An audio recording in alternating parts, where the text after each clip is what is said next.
YouTube, how we doing? PPS here, past the prop, back here. What is it? Third day in a row. We're coming at you guys with some showdown slates, right? We got the Thursday night football, Friday night football. I think is technically Friday night football. I'm not sure. It's in Brazil, I think, right? Is it Brazil? Yeah. I think it's Brazil. So, yeah. So I don't even know if it's night there or what time it is for us, but we're back, ready to go. Stu, how you doing? Third straight day. How you hanging in there?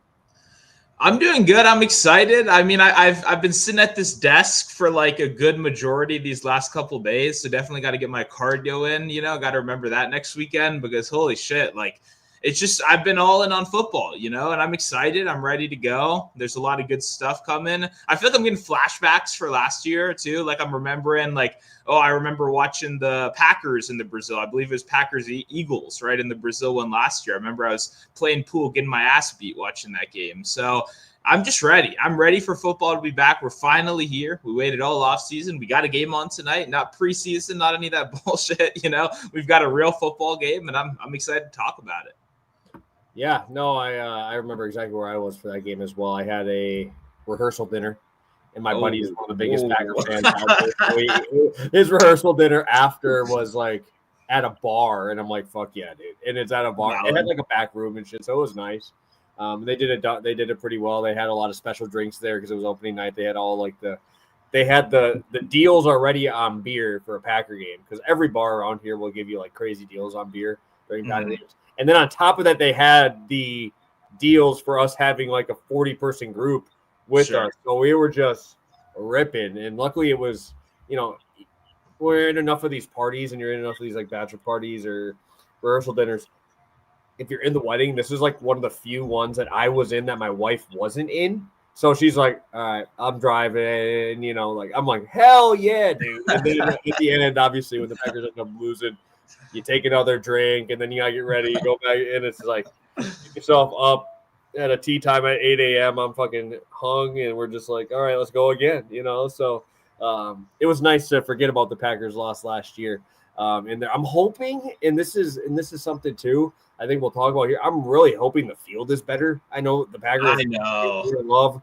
I know there was like 3 or 4 stumbles by each Saquon and Josh Jacobs last year, so I'm really hoping that gets fixed. And I know the receivers had a really hard time with planting and stuff, but we did see some bigger plays because the corners had the same issues. So I'm very curious to see how that goes because that was obviously a really big talking point last year. Yeah, it was annoying to watch too. I do remember, you're just watching the TV and you see an NFL player slip like that. You're like, yo, you're only stand like rain games. You know what I mean? You just don't see it. So hopefully they've taken the necessary steps. I will say, knowing the NFL, I don't have confidence that that's the case. I feel like it'll probably be the same as last year. There have been fields that people complain about every year. Doesn't the Giants field injure more people than anyone else in the league? And like, I don't know. Like, I feel like you just see these trends and stuff like that. So I don't know. I don't know if it'll get better. International, I doubt the NFL invests a ton of money in that. Maybe they do. I don't know, but we'll see. I do think you'll probably run to a couple of those slips and falls, though. But like you said, it kind of hurts offenses and defenses equally, so it's kind of hard to factor that into anything. Yeah, no. And sorry, this is completely off topic. But I'm so when I don't have FanDuel available to me in Wisconsin, but I use the Illinois book. Because I have an account in Illinois, so when I cross the border, I have it. It's funny because we talked about it with Jake from Peoria in here in the chat yesterday. My thing pops up because obviously I have the account still. It says important update for Illinois customers. All bets in Illinois will include a 50-cent per bet fee. On there. 25. What the fuck? What are you doing here, dude? What the fuck? Sorry, I thought I had to get that out of the way. I have a couple. Yeah. I don't know. Do you have a rant today? Because I do have one that I need to just fucking get out of here, bro. and it's been holding me back. So it's the only reason this is coming to my head now is because you were talking about cardio. I have another half marathon in about a month and a half. So I had a shit run this morning because my headphones died. And I guess what's in front of me? Bitch ass Ryan Clark's takes on football and quarterbacking. And I'm listening and I'm like, all right, ESPN, we're already dog shit, bro. Like, you're already dog shit. But like, why are we having conversations on Arch Manning being like a generational talent? The dude is a talent like that, but it doesn't mean it's gonna translate, bro. It's one fucking game. And then I just have to listen to Ryan Clark just go off on this crazy ass shit. Dude's horrible. Put him and RG3 in a fucking room, lock him away, and never let him talk again, bro. Dudes are fucking idiots. I don't know how they stay in business. I really don't know. People shut it off, fucking boycott that shit. It's fucking horrible. I can't do it. Yeah, I saw a clip of him on Herbert earlier this morning where he was just ripping into Herbert as well. I'm not. Yeah, he's. I'm telling you, he's going down the Emmanuel Acho line. He saw like there's some money in hating, and being a hater up there. And I'm not any of those shows. Like I said, I'm not really a big fan of. Obviously, Arch Manning. My one thing I'll say about him, I think if he was a generational talent, he might have played over Quinn Ewers a little bit more. At the end of that season when he was hurt last year and all that shit, I think if you got a fucking generational talent on your bench, he probably enters the lineup instead of your quarterback who can only throw the ball 13 yards down the field, and anything else looks like a Hail Mary for him. So I'm not out on him or anything. I'm not. I still think I'm probably gonna bet him to win a Heisman. So. I'll probably bet him now. I don't know what the odds are, but yeah, I'm sure it's way better now after week one. I agree. There was a couple throws in there that were nice, bro. And that Ohio State defense is fucking good. Those were two of the top no doubt. Two of the top three defenses in the country. Everybody was saying Notre Dame was going to be up there. That team looked like dog shit. That defense was horrible. But I digress. We're on NFL. I just had to get my rant out because Ryan Clark made me lose like 20 brain cells this morning, and it is my own fault, guys. You can see I was ripping my hair, bro. I'm pulling that shit out. It's all over the place. It was my own fault because I didn't charge my headphones. My one headphone died. It doesn't work already, so I'm waiting a couple weeks till it's my birthday and hoping I get some headphones because I ain't trying to go out and buy another fucking pair because those shits are expensive. But it's my own fault for not charging them, even though one didn't work. But fuck. Ryan Clark, shut the fuck up. I can't do it. It's hard, bro. It's going to be a long year. You're probably going to see a lot of those rough clips.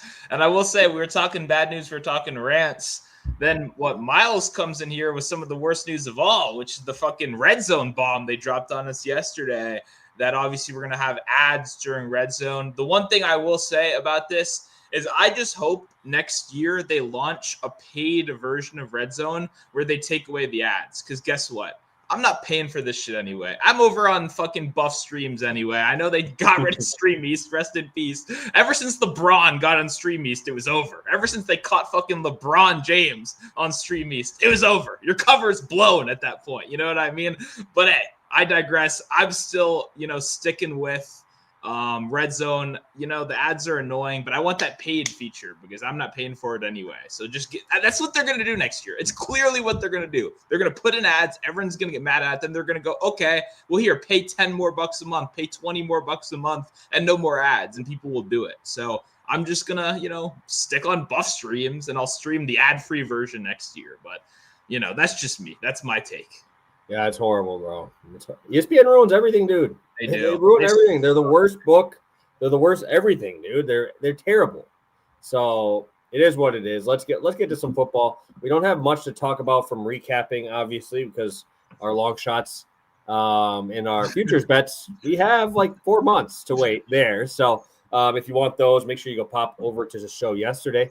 I saw we had 260 views through one day. We appreciate you guys popping in here and enjoying it with us. If we got 23 of you guys in here to start our morning off here. If you guys could hit that like button, we appreciate it. And let's get into tonight's game. We have I'm just trying to pull up the odds and everything here. We have the Dallas Cowboys. I'm going to put this up here. I'm going to put this on my screen. It's Dallas Cowboys at Philly. And that is, I believe Philly is -8.5. I'm seeing on DK and FanDuel. Over under, I believe, is 47.5, if I remember correctly. It's 48.5. I'll just use FanDuel here. 48.5, -104 to the over. Stu, I'll kick it over to you. We get to start talking with a fun game to break down here. Thoughts on the game, and I know if you're new to the show, we usually pick one of the four sides of the game that we would pick if we were betting spreads, which we don't do a ton here. Outside of our dog of the week that we will talk about tomorrow. But what's your thoughts here, Stu? If you had to pick a side, obviously this is your division, man. These are your teams that you watch. regularly. So I'm very intrigued to hear what you have to say. Yeah, well, in the NFL, I watch every team regularly, but I agree. I'm excited. These are, I mean, the two competitors to my team, obviously, that matters the most to me. But yeah, you got Philly, dominant win last year in the Super Bowl, coming off a fantastic season.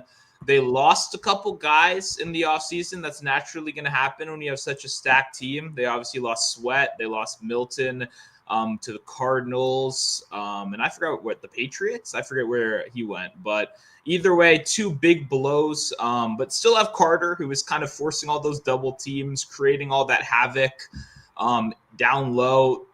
To me, when you look at like the questions Philly has right now, right? One, it's going to be how do they react to those injuries? And then two, it's going to be what the hell did they do at cornerback too? That's what everyone on gambling Twitter is kind of talking about, right? Because they got Mitchell, breakout rookie season. He looks like a guy. Cornerback number one, outside corner. Clearly, Cooper DeJean got better as the season went on, ended up being a real contributor by the end of the year. He was a slot guy, right? That was his job. Interestingly enough, in camp over these last couple weeks, I think starting like August like 27th or something like that, he actually started playing outside. And the reason he started playing more outside is because they don't really have another good outside corner. Adoree Jackson is coming in. He's been all around the world. I liked him coming out of college. I remember back in the day, USC, I believe he had some kick returns as well. Like, he was a fun prospect. It's never really panned out. He's always been average to below average, put up, I think, one good year back with the Titans, but just a rough corner. And then Ringo, who's never really played any real snaps, wasn't a prospect I was a huge fan of. I believe he's another one of those Georgia boys that was dealing with injuries a ton. They're battling in camp for that kind of cornerback number two position. So when I look at this game, I think that's kind of like what Philly has to answer to, those kind of questions, because the offense is the same. They had that one offensive line switch. They had a camp battle. Probably going to be a slight weakness, but their offensive line is still going to rock. So the offense I have full confidence in. It's just how does that defense respond? I don't think Dallas can punish these issues, right? I don't think Dallas is the team that's going to be able to take advantage of this. Their offensive line is kind of suspect, middle of the row. They're starting a rookie in Booker, who they just drafted as well.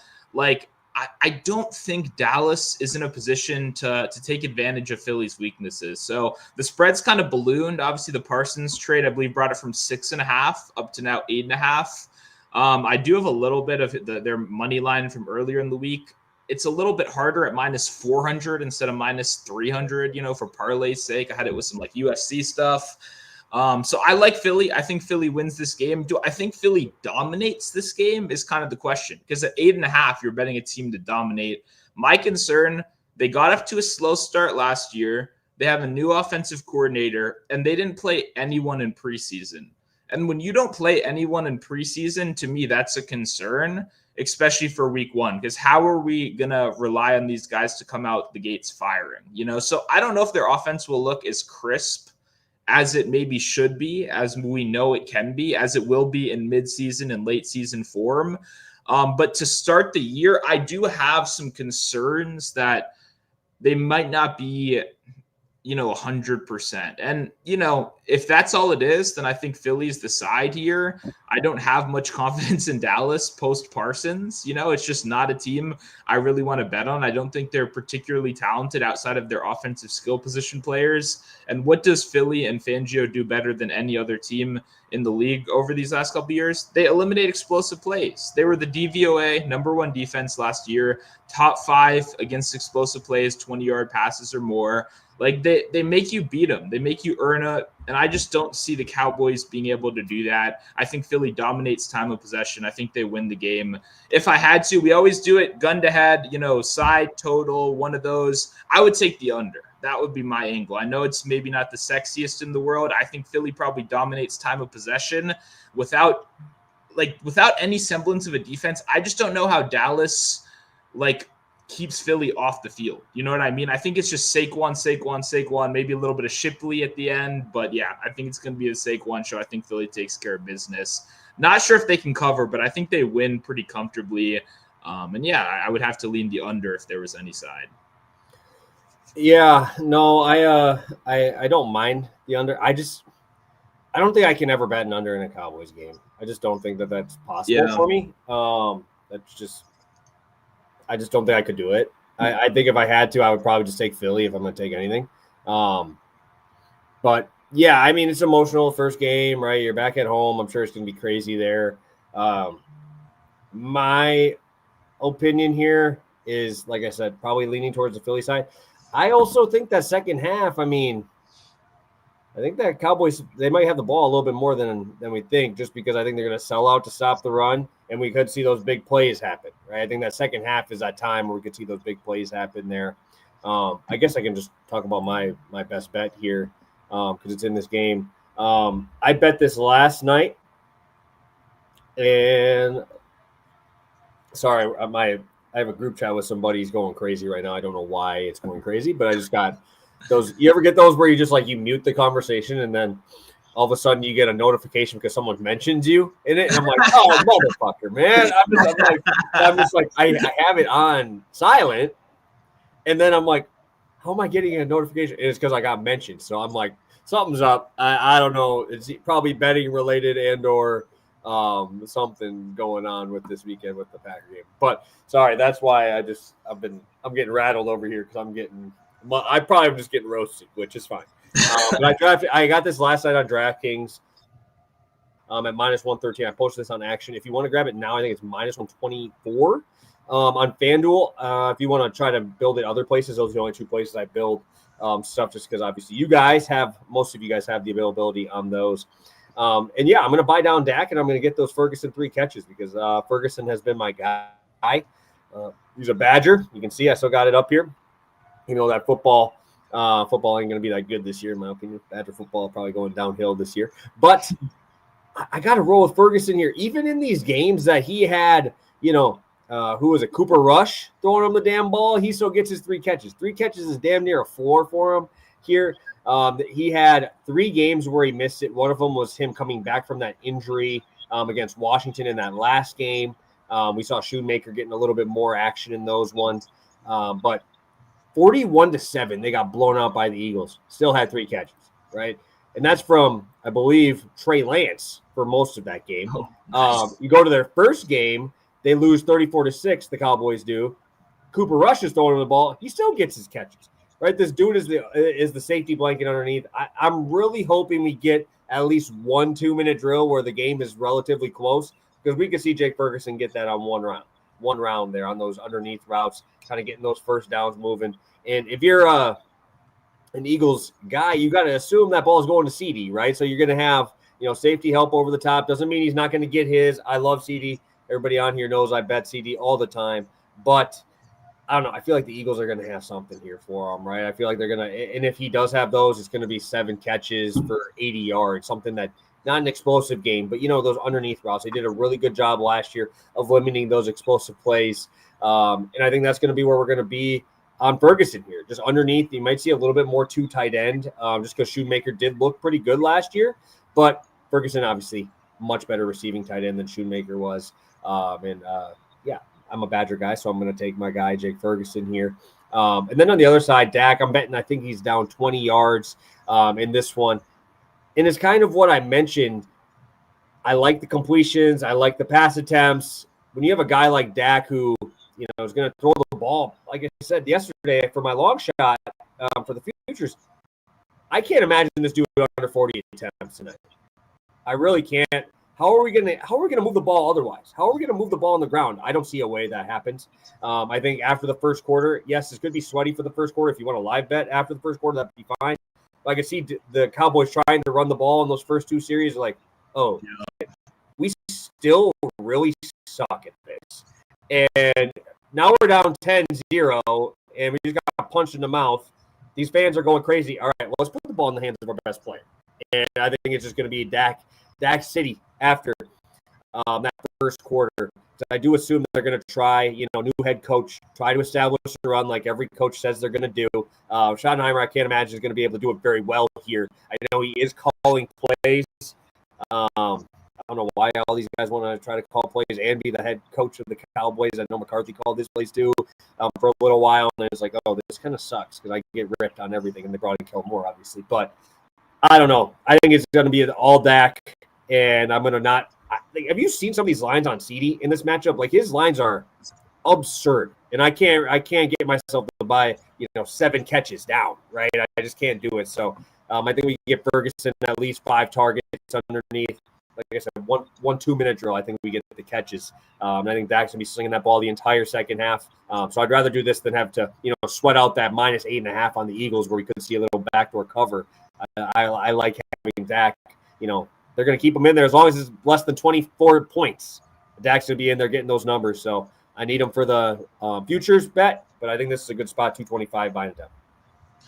Yeah, I mean, it's just quite clearly the worst running back room in football. It's one of those things that I agree with you. I wrote that. I did a write-up of this game as well. And, like, one of the things I made sure I wanted to put in there is, like, everyone is just expecting Dak to come out and throw, like, 10 times in the first quarter. I think you're going to see, like, 8 carries of Javonte in the first half. And his carries line in the full game is, like, 9.5. Like, I got somewhat close to actually considering Javonte Williams props, which I'm not actually going to let myself do to start the season. I can't possibly click that button there, but I think they're going to start out. I think they're going to run. It's going to suck. And then they're going to have to pass the ball a billion times. Like, I think you kind of nailed it. It's probably a good live betting spot as well. Exactly. Yeah.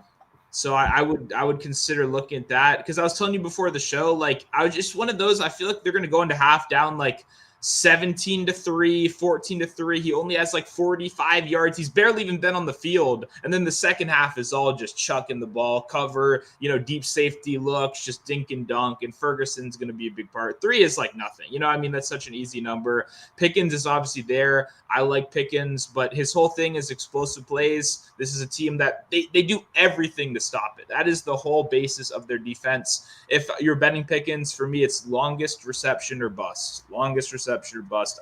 I almost played under 4.5 receptions, but it's real juice. So I don't think I'm going to be able to get there. But I like this combo. Dak's going to be passing all day long. And yeah, Ferguson 3 is like, I don't want to say free, but it's right there for it. Yeah, and I'm surprised they even let me offer it. I'm surprised they let you offer it with how well he's been in the consistency category.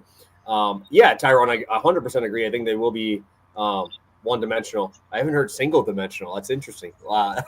One-dimensional team for sure. But I think that helps us, right? Because you assume they're putting 1 or 2 safeties over the top, and it's going to be guys like, CD and Ferguson underneath. I mean, maybe you get a little Turpin. Maybe you get a little Turpin just running straight for 12 straight plays. Just him and Pickens running straight down the field. I think Stu's boy might be catching that tutty today, huh? He might be getting him in there. I wish. I don't think they're going to play my boy Turpin as much this year. Like, as I think last year was more by, like, desperation, and now they've added in Pickens. They still have, like, Tolbert, I guess, who will just hang around. And, it's Turpin, I think, he has to get some injuries to help him out a little bit more because he's so good as a kick and punt returner. I just don't think they want him out there that much. I think screens a couple times a game, something like that. But they unfortunately don't love my boy Turpin as much as I do. I'd try to get him more design touches, but we don't know if Schottenheimer is like a guy that will do that or not. Like you have an unknown, coordinator calling plays, so it's kind of hard to be that risky off the bat. No, for sure. If he gets a carry, dude, I mean, I think he's so good in space, it don't matter, right? So it'd be touchdown if anything for me because you capitalize off of special teams upside as well, obviously, which is like that dude's running it out of the end zone, fucking 9 yards deep too. Well, yeah, new kickoffs are at like the 35 now. They want returns, they want action, like they want all that, and he's going to return. He's going to do that. So yeah, I think that's a little bit of upside there, but the price is kind of shit, it's like 700, 800. It's okay, but nothing crazy. For sure. We got 35 of you guys in here on your afternoon. What is today? Thursday. I'm not used to saying Thursday afternoon, but we appreciate you guys popping in here on this little impromptu time. Let's run through the chat. I see a lot of questions for the chat on this game. We'll get through those, and then we'll obviously get to the Chiefs and the Chargers. We got Terrence in here, first guy in, kickoff here. Let's crush. Hey, hopefully we'll go for 4 straight years of profit here on the show. We got Miles in here. I definitely agree. It's been tough. We got Capper in here as well. Let's get to some questions here I'm assuming this is what the 8 times profit boost would be. He said he got 8 times profit boost on this same game parlay. Jalen Hurts touchdown carry. We got Lamb to score a touchdown and AJ Brown's pretty much 70 yards receiving. Thoughts on this one, Stu? I know there's a lot in here. Is there anything that you would take out and replace it with? I'm assuming that both of these are like straight. I think that's AJ Brown's actual straight line, correct? Yeah, I think this is just a profit boost. Maybe it's a pre-built parlay. I mean, I don't know. Like Lamb touchdown is tough for me because I don't anticipate the Cowboys to score a lot of touchdowns tonight. And I think his competition has gone tougher with, I would say Pickens is the best contested catch guy in football, even over my boy Terry McLaurin. Jefferson gives him a run for his money there, obviously, but just elite, hands and catch radius is great for the red zone. Then you got Ferguson, who I think also rocks in the red zone. I guess no running game is a little bit more helpful, but Lamb's price isn't great enough for me. AJ Brown, he probably has a good game, but like when you go through the metrics for all the pass catchers, like Eberflus was like a cover 3 guy, going to be a lot of zone. Like they're all good against that. All their advanced stats are good. You see Brown gets a boost. Like Goddard gets a boost. They all get boosts. It's because they were all hyper efficient last year. So for me, there needs to be like a clear deciding factor between Brown and Smith. And I just don't really see that in this game. You know what I mean? I think like matchups, it depends on if Diggs plays. Diggs is a game time decision kind of thing. If Diggs plays, then AJ Brown is a little bit downgraded. If he doesn't play, then he's a little bit upgraded. Because I'd imagine Devonta Smith sees the newly paid Bland pretty much no matter what, which is he's a good corner, pretty above average, tougher matchup for Smith, but there's no clear deciding factor between Brown or Smith. You know what I mean? Nothing to push me either way. So for me, I'm not going to get to the window and like bet on either of those guys tonight. AJ Brown fucking rocks. So, maybe like 100 plus kind of thing. If you think they're going to pass a lot, he should have a clean pocket, no pass rush whatsoever anymore. It's just like when you look, who does the clean pocket benefit? It benefits them all. You're not getting any helpful data that makes one stick out more than the other. So pass for me, Hurts TD, tush push, or nothing against that probably. But Saquon's there as well. Like all of them, just nothing sticks out to me. That was very long-winded to say that. They all seem fine, but nothing like jumps out to me. Yeah, no, and I think Hurts is fine on the touchdown. That's fine. But I don't know. I'd rather just, instead of what's the touchdown for Lamb, I'd rather just whatever the odds are for that on just receptions, I would take probably before I would play his touchdown because, I what's their team total? 17? Yeah. 21?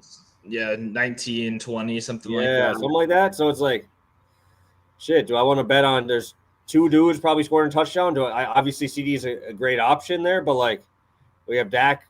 Yeah, I think could run a touchdown into. I mean, that's better odds. I'd rather just bet that, something crazy than having to bet this into a parlay, where I would just rather bet down the catches to whatever the odds are there. Because I can't imagine it's over plus 120 for a CD. What's the touchdown?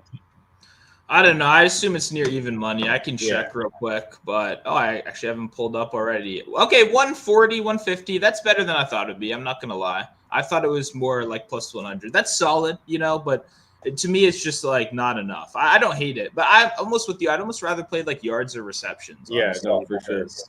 It could be dink and dunk city with him. Pencil in 2-3 screen passes alone. Like, yeah, he's going to be involved. No, for sure. Tyrone definitely like this one. The attempts with Philly money line definitely like that. I saw who was on this? Was this who was on this? The guy in Prop Bomb's Discord was Jacob. on Yeah, Wayne, the guy who was on the show before. I saw him on it. I can't imagine it stay at the same price just because I saw Prop Bomb post about it, but I'm not gonna be. It's really hard for me to bet under longest rush when it's that low. All it takes is them not to call it a holding penalty and him get to the outside. Like that just the data probably backs it up, but just like week 1, I'm a little bit more gun shy on those. types of bets. I'm with it. Jacob's smart guy. I saw a couple people on it. Makes sense. But yeah, that line's really low. And his carries is down to like 8.5. If I fundamentally disagree, if I think he's going to get 12 or so carries, then I'm just not going to be able to get to that either. It's just more opportunities. So Javonte sucks. They all kind of suck. Hopefully they play blue there a little bit later in the year. But yeah, I don't know. I see the logic. It's just not going to be – it's just super low number, high variance, just pass for me as well. Awesome. We have Miles talking about the first half under. I don't mind that. I just have to see what it's at. I don't even know what it's at this point. Yeah, it was 23.5 is what I saw earlier, maybe 24. Yeah, you want that 24.5. You want to get that for sure. You know, Brandon Aubrey's kicking that 60-yarder because he's the first kicker in fantasy, right? They got to kick him a 60-yarder, right? So got to get that ROI on your 9th-round kicker draft, right? You got to get that ROI, so 60-yarder. Yeah, you got to pay minus 122 if you want 24.5. Otherwise, it's 23. I'd rather. I would too. I would pay the extra to get that for sure. Hey, appreciate you as always, Cashville. You're the man. I don't even know what likes we're at. We're up to check it out. I'll make sure to check out how many likes we're at here. Hopefully we can get over 25 live. That would be great. That would be fantastic because obviously this show will be watched either today and tomorrow with the bets coming. I know Stu's got something for you guys in that next show or in the next game, not next show. We will all have stuff on the next show with our Friday show here. Last one on this, and then we'll get to the Chiefs. Thoughts on second half touchdown for Shipley? Yeah, I like it. I played a little bit on last touchdown at 25-1, so same kind of logic. Shipley is another guy that actually was really good in special teams as well, had a couple key returns last year, so he gets a little bit of a boost for special teams upside. And yeah, I mean, he's going to be Saquon ran for 2,000 fucking yards last year. Like, there's no way. I would be shocked if they're up in the fourth quarter and they're playing him deep into it. That's like mismanagement, and they did it last year. That's what kind of scares me is they did give him those carries deep into the game, but hopefully you got that ring, you got those yards. Like, let's rein it in a little bit this year. So I like it. I like the logic with Shipley. I think last touchdown will be in play for him with this team a lot. The concern is that A.J. Dillon, I mean, if they are on the 1-yard line, they could just toss him in there. He does have like chronic neck issues, though, which is a really bad thing to be dealing with when you're a football player. So maybe he just doesn't even suit up at all. That would be a positive here. But yeah, we saw Gainwell involved last year. Shipley should be able to get those goal line touches later in the game, especially if they're leading. So generally, anytime you think the Eagles are going to be leading, I think that like last touchdown, second half touchdown is going to be a good kind of bet. Good stuff. We get to transfer over to Friday now. We have the Chiefs. I guess technically it says at Chargers. I don't know how you do that with it being in Brazil, I think, right? It's Brazil, I'm pretty sure, or Mexico. I don't remember. I can never keep up. Yes, Brazil, I thought. Yeah. But we have Chiefs -3 pretty much across the board. Chargers obviously getting 3 there. Over under at 46.5, a little higher than I expected for this type of matchup. With a little bit, I think a little bit juice to the under on that one. So any thoughts here, Stu? I'll let you take it away as we get this rolling with the Chiefs at the Chargers. Yeah, this is a tough one. I feel like this is one that every year people expect to kind of be like a shootout or whatever, and then it just never is. Both teams like running the ball a shit ton and, kind of establishing their lines and playing smart football. And I think that could be the case again here today. I don't really have like a strong take on who I think wins this game. I've always been a big Herbert fan. I like what they did, obviously, getting Omarion Hampton as an addition to the run game there. Keenan Allen coming back to complement Ladd McConkey is like solid. They have Quentin Johnston still there as well as some like young guys. I don't know. I think the Chargers are going to like 3 is always the key number for them because I think they can keep it within a field goal against almost anyone. And I think they can lose by a field goal with almost anyone. That's kind of been their reputation for a while. Those 1-score games kind of not going their way. The Chiefs, obviously, I think Mahomes can lead a last-second drive better than anyone in the league. My question mark with the Chiefs is just how good is that offense going to be? They've talked a lot about last year being a bit of a blimp. They need to air the ball out more. They need to look more down the field. Okay, I see those quotes that make sense. But then when you look at the team, you got Xavier Worthy, who was a deep threat kind of guy in college, but that was mostly because of his speed. He wasn't like a crisp route runner or anything. He's just fast as hell, so it's hard to keep up with him. Last year, efficiency-wise, he sucked downfield, and they kind of realized that really quickly, and they just made it screen city with Xavier Worthy. Xavier Worthy was like my second or third most profitable player last year because handoff, screen. I don't see him immediately jumping into like an alpha deep threat kind of role. So then you look at who are the other wide receivers in this team. Well, you got Hollywood Brown. He had injury stuff last year. It made his advanced stats suck. Maybe he gets better. Maybe he becomes an average wide receiver. Or maybe he's just washed. It could be him. Or who are we really depending on? Travis Kelce used to be a big part of those explosive plays. His knees look his age, guys. He's not moving very fast anymore. He's getting engaged, got his reality TV show stuff going. Like, he's not the same physical specimen as he was in years past.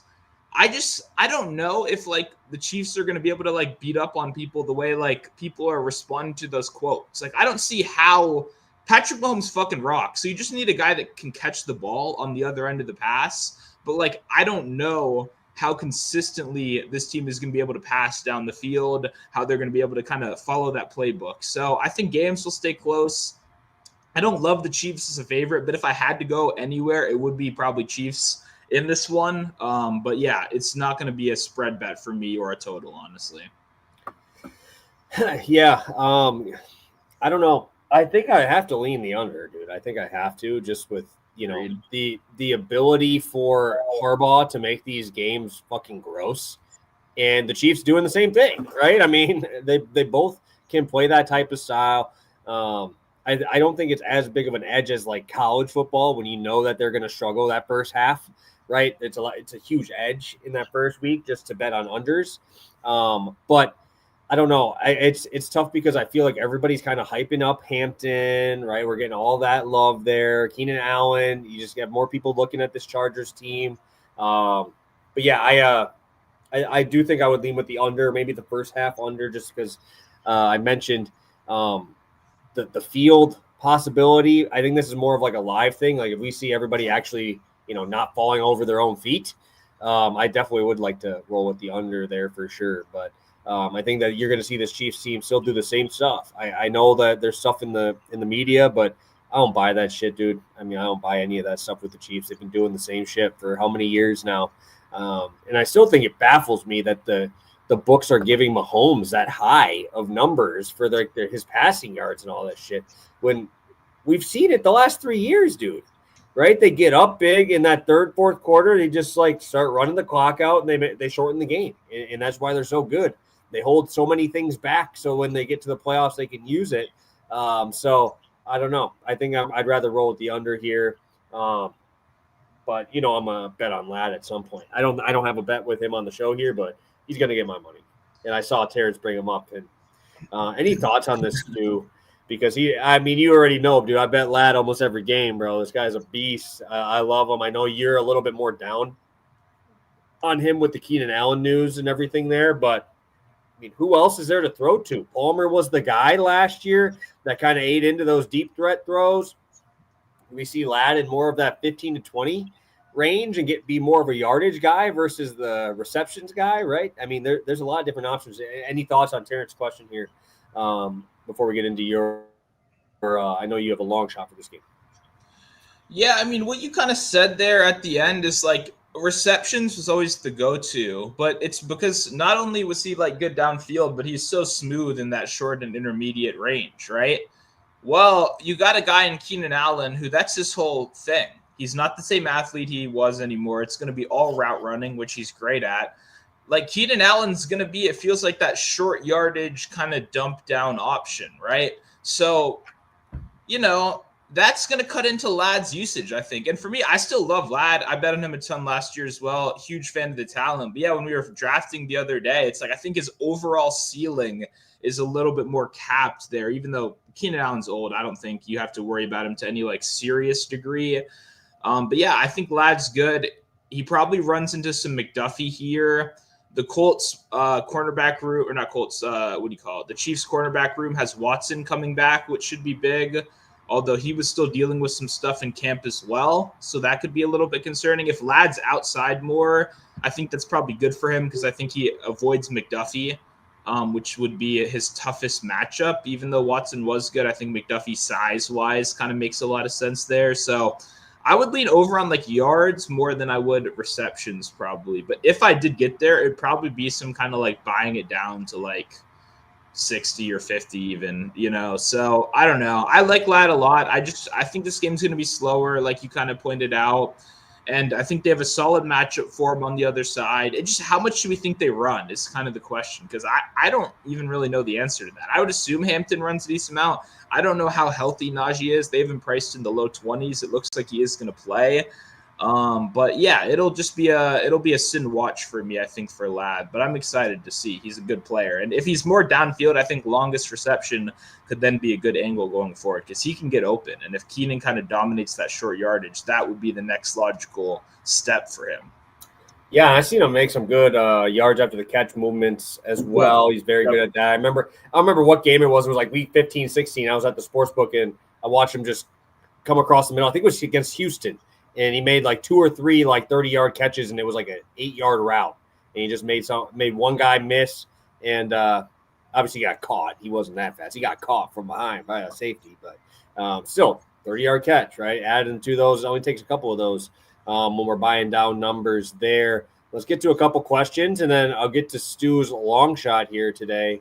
How are you feeling about a healthy Pacheco, 47.5 rushing with the field conditions here? That's a great question. That's the prop I got the closest to playing in this game was Pacheco rushing yards. I think it'll probably close above like 50, 51. So I think 47 is a good line. I believe that's what DraftKings has right now. Yeah, I mean, Pacheco, he was not himself off. Like he had 18 and 24 touches to start the year last year. He was good. And then he broke his leg. So you're out for a bunch of time, comes back a little bit, did not look as good. To me, that just feels natural. Now you have a whole offseason to rest. I feel like I've seen a lot more Isaiah Pacheco haters than maybe he deserves. Maybe it's because the way he runs. I see people make fun of that a lot. Like hard. Dude runs hard, man. He runs hard. But it's like it's a good like visual of what he's all about. He's a tough guy to bring down. He's going to be a grinder for you, and he'll break off a couple big ones every once in a while. So I would lean more towards he is healthier. I don't think this is going to be the easiest matchup to run in. Like the Chargers are good at getting the best out of their guys as well. They have good coaching over there. So yeah, I think Pacheco ends up in like the low 50s. I think that's what he finishes as. I think it's a solid look, but Kareem Hunt is like a pain in the ass. He just never goes away. And even the advanced stats were on. If they were awful last year, like god awful, they actually were a little better than I thought they'd be. Like he's just kind of like a league average player, which is essentially Pacheco was last year after injury. So they drafted a scat back that might catch a couple passes. They brought in Eli Mitchell, and he sucked in training camp. He won't play. So there's going to be opportunity. I would say ends up in the low 50s. I think it's a solid look. It was probably one of my favorites in this game from just a straight betting perspective. Yeah, I don't know if you saw Charles finding his way into the group here. He's finding his way. Battling. He hated that pick. Yeah, no, he just sneaks his head in here, but he's trying his best because he keeps trying to go underneath. I ain't trying to lag it out with all you guys in here. A couple other questions here, and I know Jose brought this up a couple times now. I'm assuming, is that Jawan Jennings, maybe dropping him for downs? I would guess that's what that is. If that's what it is, I would. Jennings is like wide receiver 1 now. Everyone got on my boy Ricky P. Gave him all the hype. Jennings got his paycheck. Injury disappeared. He's back. He's going to be the wide receiver 1. You know what I mean? Like I think it's kind of as simple as that. So I think Jennings will be good if that is what the question is here. But Downs is going to be good too. Obviously, I'm a fan of Josh Downs this year. Yeah, I don't mind Downs. Also, before I get to the next question from our guy Cashville, I don't know if you saw that news, Amari Cooper retiring. That's huge for our Vegas stuff, bro. Amari Cooper? He just retired. He's not coming. He's not playing this year.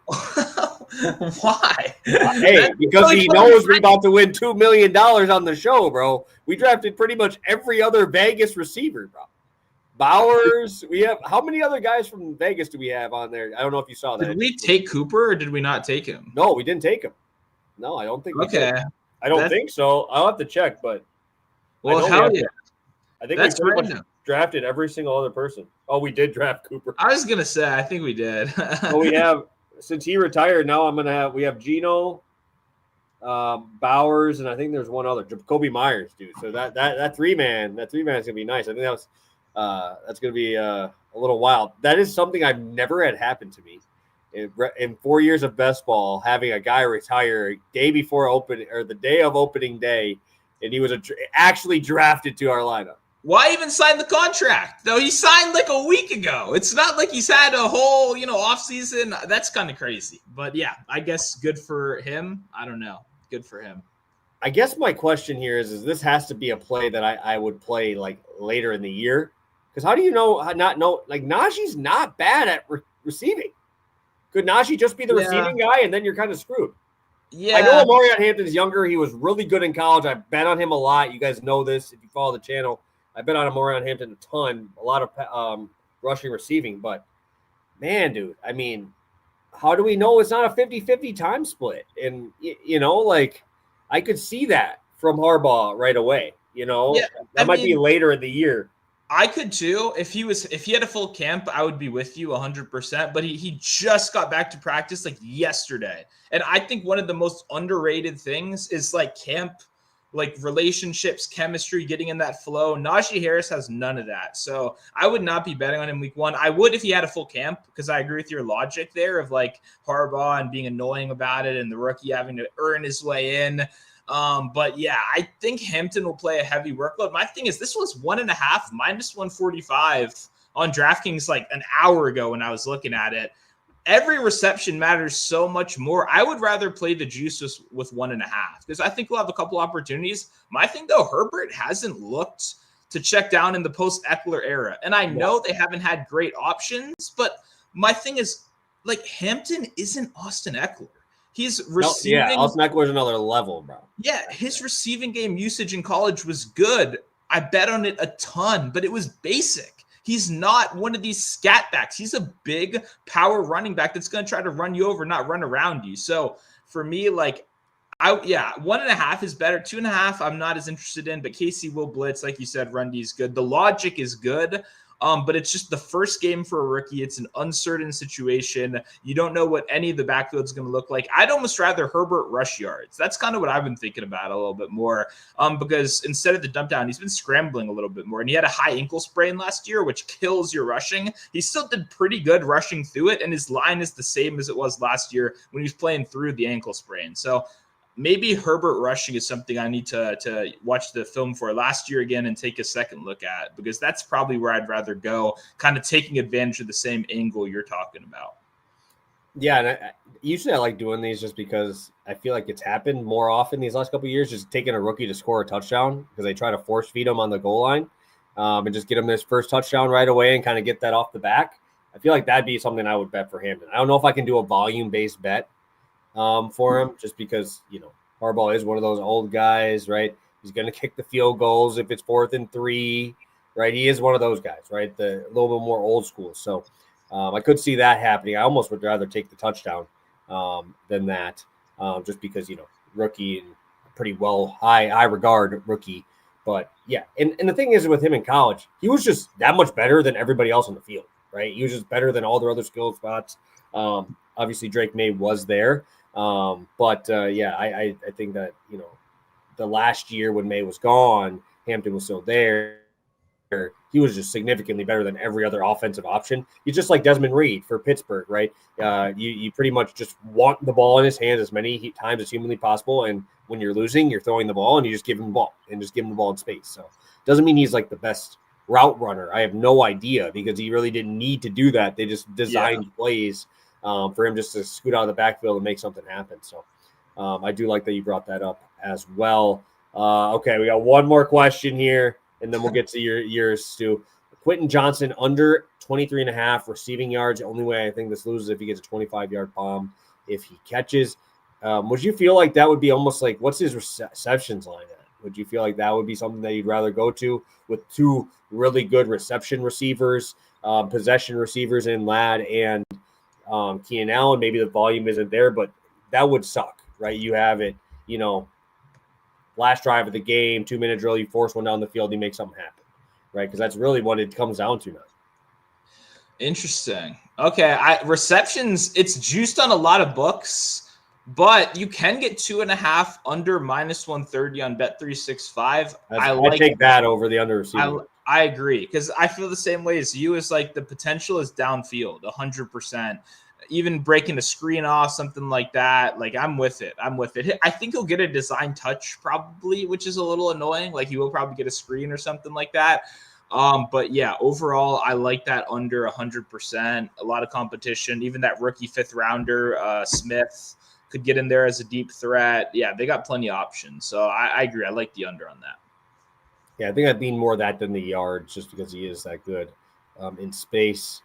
If we're firing up long shots, he's ready. All right. I don't have a long shot today. Stu actually doesn't have a straight bet. So I have my straight bet. I'll get my recap in, and we'll get to the long shot section. Dak, 225. Ferguson, 3 catches tonight, -113. Was able to grab that last night on DraftKings over on Action. If you want to grab it right now, FanDuel is giving me like -125 on that one. Stu is repping a +440 on the first show of the year. Take it away, Stu.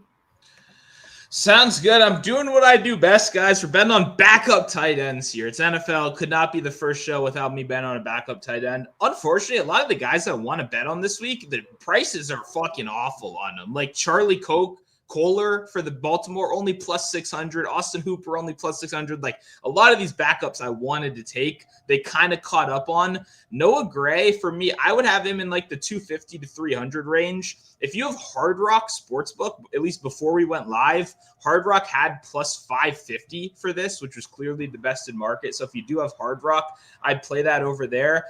So I talked about my problems with their wide receiver room early. One, this has been a team that likes 12 personnel. They run a lot of 2 tight end sets. Travis Kelce is still Travis Kelce. He'll still be pretty solid in the red zone. But once again, he's just not fast. He's not explosive. He's kind of more of a finesse, like, I don't know. Like, he's not making people miss. He's not breaking tackles. Those Kelce 25-yard touchdowns that we were so used to are over. It's going to be a 5-yard touchdown if he gets it. It's going to be in the red zone.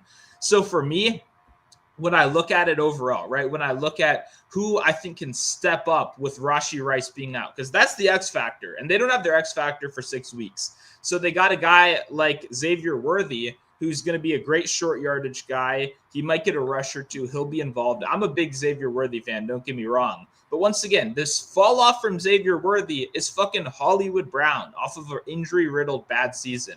And then the rookie Sands they have as well. Every time I read it, I read Royal Sands, whatever that guy's name is.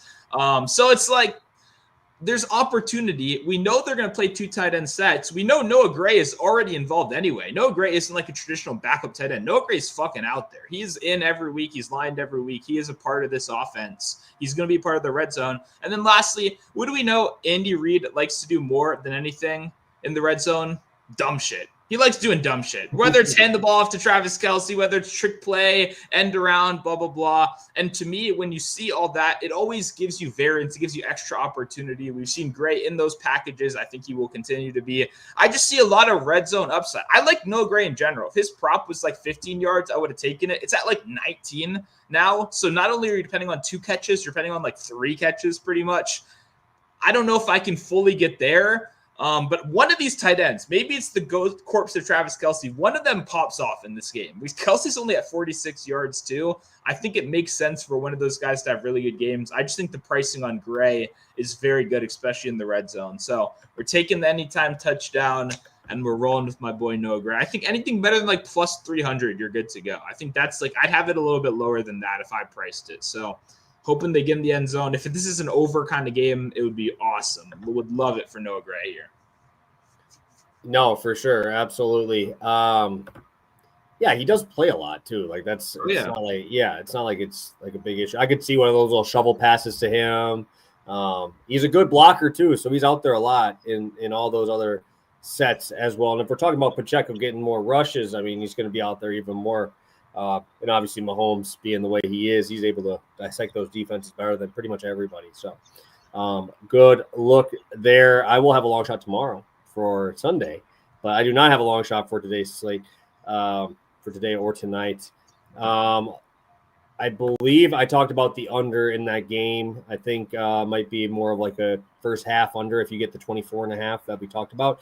That was kind of what we talked about. If you want to go to the breakdowns that we talked about, that was about 10 minutes or so ago. So we will get there. So Stu, anything else from you before we head out today? We got 50 of you guys in here live with us. We appreciate you joining. Believe we have, let's take a look at what we have for likes. I believe we're at like 18, 20 range, 23. We appreciate that, guys, from you guys here for our Thursday and Friday night breakdowns. How are we doing? Anything else here from you, Stu? Yeah, the only thing while I was talking about, I think I'll probably sneak in some kind of Herbert touchdown. I haven't bet that as well, but now that we're talking about long shots and stuff, that could be the last one I look at. Even if you want to get crazy, little parlay, I think honestly, you could probably parlay all 4 quarterbacks in these 2 games for a touchdown. I think that could be kind of fun as well. But yeah, that was the last thing I looked at that stuck out to me. But yeah, I'm excited. Obviously, I feel bad I didn't have a play for today, but I'm never gonna force one on here. Like, that's not what we're trying to do. We're trying to win money. And if you don't love the board, you don't love the board. I do like your combo a lot. I'm trying to refrain personally from playing those, as I feel like that was kind of my bread and butter back in the day. And last year I played 5 of them and I went 0-5. I feel like the market's kind of caught up a little bit. So I'm personally trying not to play the combos anymore, but I'm definitely tailing you right there. I love that Ferguson leg, especially. I feel like that's pretty free. And yeah, I'm excited for football. We've been waiting all year for it. It's finally here, and we'll have a kick-ass show again tomorrow with the full slate. Obviously, a lot to talk about. Yep, full slate. Hopefully 1-0. Hopefully we're talking about 1-0 coming tonight. But yeah, should be exciting. Obviously, appreciate you guys jumping in here with us on this Thursday afternoon. Like I said, we're not usually a Thursday group, but we're here today. And happy that you guys were able to pop in with us for our 3rd straight show. And we will be back tomorrow for the full Sunday breakdown. Terrence talking about 391 to 1 on all quarterbacks to score a touchdown tonight. Hey, I spent $5 on worse things, right? So we appreciate you guys. We'll be back tomorrow, noon, normal time, to break down all of the Sunday games. A lot of stuff to talk about. And hopefully we'll come back with some winners here. So thank you guys so much for tuning in. Back tomorrow. Hopefully see you here and able to catch a couple tickets with you. So have a good one, guys, and best of luck on all your bets tonight.